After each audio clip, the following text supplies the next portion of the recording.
பிறப்புக்கும் எல்லா உயிர்க்கும் என்ற அன்பு நெறியையும் யாதும் ஊரே யாவரும் கேளு என்ற பண்பு நெறியினையும் எனது வாழ்வியல் வழிமுறைகளாக சுயமரியாதை ஆளுமை திறனும்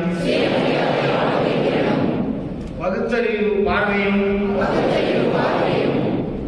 கொண்டவையும் சமத்துவம் சகோதரத்துவம் சமதர்மம் ஆகிய கொள்கைக் கொள்வேன். மானுடத்தின் மீது பற்றையும் மனிதாபிமானத்தையும் என்றும் சமுதாயம் அமைந்திட இந்த நாளில் உறுதியேற்கிறேன்.